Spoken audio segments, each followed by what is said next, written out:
भारत की राष्ट्रपति द्रौपदी मुर्मू ने राज्यसभा के लिए 4 प्रतिष्ठित हस्तियों को मनोनीत किया है। इनमें सरकारी वकील उज्ज्वल निकम, भारत के पूर्व विदेश सचिव हर्षवर्धन श्रृंगला, प्रख्यात इतिहासकार एवं शिक्षाविद मीनाक्षी जैन और केरल के वरिष्ठ सामाजिक कार्यकर्ता और शिक्षाविद सी सदानंद मास्टर का नाम शामिल है। इन 4 नामों में सबसे ज्यादा चर्चा में केरल के शिक्षक और सामाजिक कार्यकर्ता सदानंद मास्टर हैं, जिनका जीवन शिक्षा और संघर्ष की प्रेरणादायक मिसाल है। उनके नाम की घोषणा होने के बाद प्रधानमंत्री नरेंद्र मोदी ने भी उन्हें शुभकामनाएं दी। पीएम नरेंद्र मोदी ने लिखा, सी सदानंद मास्टर का जीवन साहस और अन्याय के आगे न झुकने की प्रतिमूर्ति है। हिंसा और धमकी भी राष्ट्र के विकास के प्रति उनके जज्बे को डिगा नहीं सकी। एक शिक्षक और सामाजिक कार्यकर्ता के रूप में भी उनके प्रयास सराहनीय हैं। युवा सशक्तिकरण के प्रति उनकी गहरी प्रतिबद्धता है। राष्ट्रपति जी द्वारा राज्यसभा के लिए मनोनीत होने पर उन्हें बधाई। सांसद के रूप में उनकी भूमिका के लिए शुभकामनाएं। आइए आपको बताते हैं कि कौन है Sadanand master.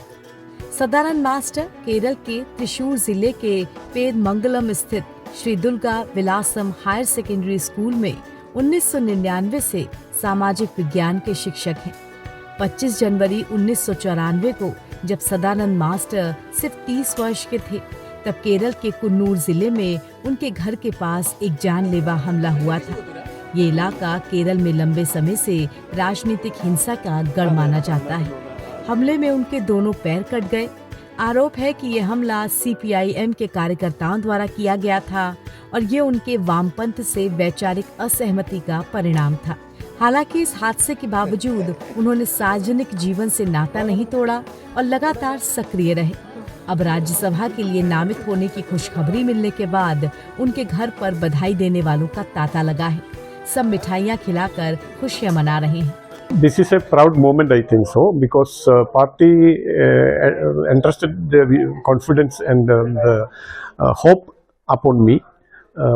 In this Kerala politics scenario, this is very important because the party nowadays projecting the idea of Vikasit Kerala, Vikasit Bharat.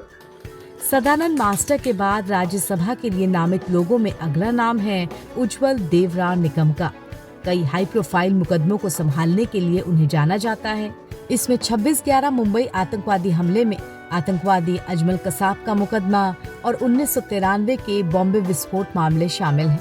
उन्हें भारतीय जनता पार्टी ने 2024 में आम चुनावों के लिए मुंबई उत्तर मध्य लोकसभा सीट से अपना उम्मीदवार भी बनाया था। राज्यसभा के लिए नामित होने की खबर मिलने के बाद उनके घर पर भी खुशी का माहौल छलका। Really, it's a pride moment for me. I never expected that I will be taken up as a member of Rajya Sabha by the Honorable President of India. But yesterday, I received the phone from our beloved Prime Minister, Modi Saab. And Modi Saab, initially when he talked Ujjwal ji, he spoke in Marathi firstly. He said, मैं मराठीत बोलूं का हिंदीत बोलूं। मैं हंसने लगा कि जिस टोन में उन्होंने कहा था। Then I told sir, मतलब you are master over both the language। तो उन्होंने कहा कि उज्ज्वल जी, मराठी में वापस कहा कि मी तुमच्यावरती एक मोठी जबाबदारी सोपवतो आहे। राष्ट्रपति महोदया आपको राज्यसभा का मेंबर नियुक्त कर रहे हैं, क्या आप जवाबदारी लेंगे? मैंने हाँ कहना। जिस तरह से विश्वास उन्होंने जताया था, मैंने हाँ कहना बहुत जरूरी था।